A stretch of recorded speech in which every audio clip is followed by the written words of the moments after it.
1h da tarde, 30 minutos, hora certa em nome de Teresina Hall, que pertence ao Grupo Dia de Comunicação. Teresina Hall, uma das melhores casas de show do Brasil. Agora, tá na rede.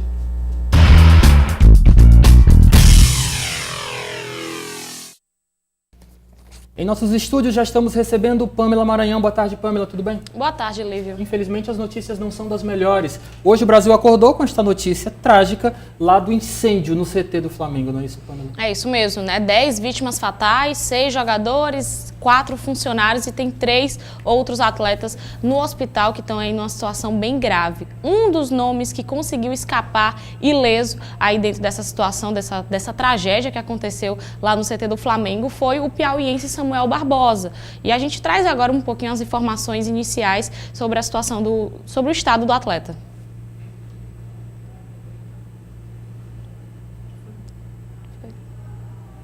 Não. Pamela, nós tivemos aqui um pequeno problema técnico, vamos continuar falando. O Samuel, que contexto levou o Samuel ao Rio de Janeiro? Ele treinava escolinha de base? O Samuel viajou para o Rio de Janeiro desde os 14 anos, né? Ele está com 16 anos agora, está com 2 anos morando, né, lá no CT, nesses alojamentos. E o Samuel estava no quarto que, inclusive, iniciou o incêndio. Pamela, né? agora o material já está no ponto, vamos conferir. Vamos conferir, então. O adolescente piauiense Samuel Barbosa, 16 anos, que atua nas categorias de base do Flamengo e estava no CT do time quando o local foi atingido por incêndio, conseguiu escapar ileso e usou as redes sociais para agradecer o que chamou de livramento e para pedir pela vida dos seus amigos e companheiros de time.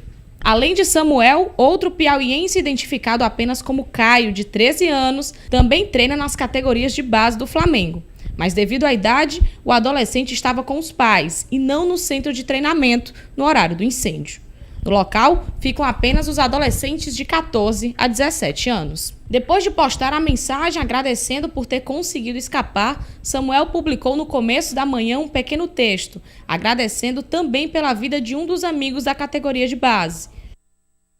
Pamela, enquanto nós estávamos resolvendo esse problema técnico, você falava sobre a trajetória do Samuel. Você pode repetir para a gente, por favor? O Samuel, desde os 11 anos de idade, ele tem vínculo com as escolinhas do Flamengo. No caso, aqui em Teresina ainda. Depois, aos 14 anos, ele foi lá para o Rio de Janeiro e já está há 2 anos treinando junto com o elenco sub-16. Né? Então, o Samuel, que já tem um tempo lá dentro da equipe do Flamengo, inclusive é um dos artilheiros dentro dessa temporada 2019 na categoria sub-16.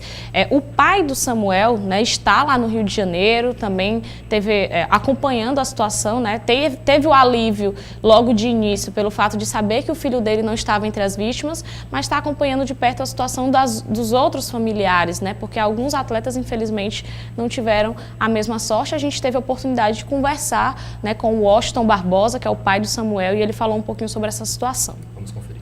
Foi difícil você acordar pela manhã, alguém te ligando, te informando que onde seu filho estava pegando fogo, cara. Foi muito difícil, foi um momento complicado para mim, mas eu fui ao CT, ele está bem.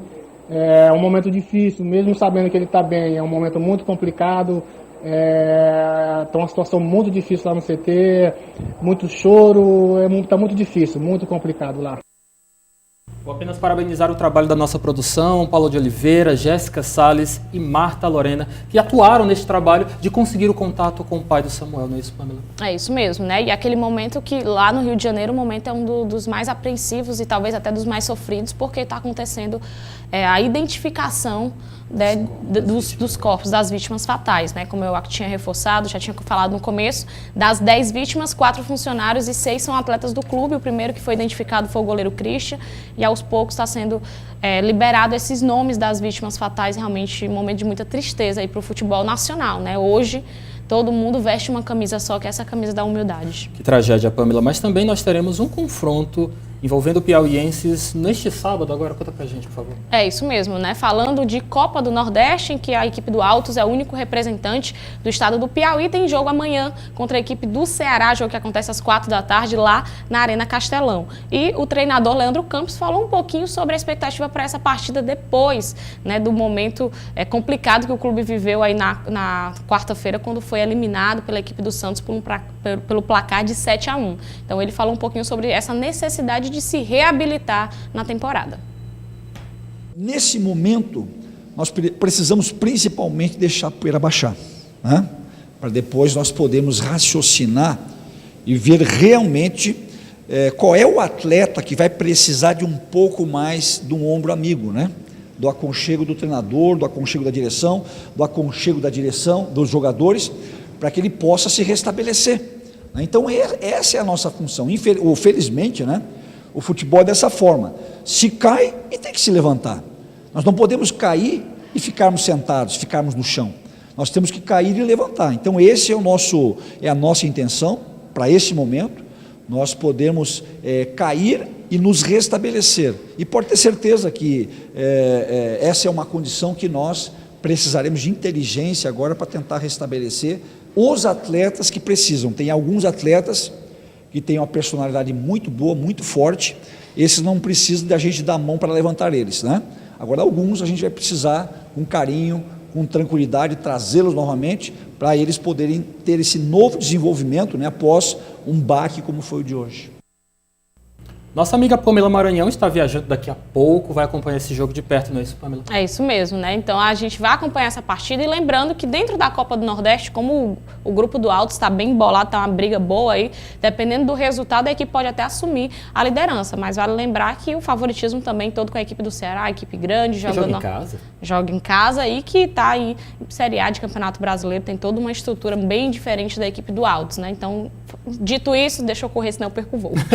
Pamela, é sempre uma alegria te receber. Infelizmente, hoje as notícias do esporte não são das melhores, mas uma excelente viagem para você, tá bom? Obrigada. Até a próxima. Até a próxima. E você de casa, muito obrigado pela sua audiência. Lembrando que mais informações, notícias em tempo real, portaldia.com. É também em nosso portal que você acompanha esta edição na íntegra. Mais informações às 18 horas na segunda edição do seu Jornal Dia News. Muito obrigado, boa tarde para você, bom fim de semana.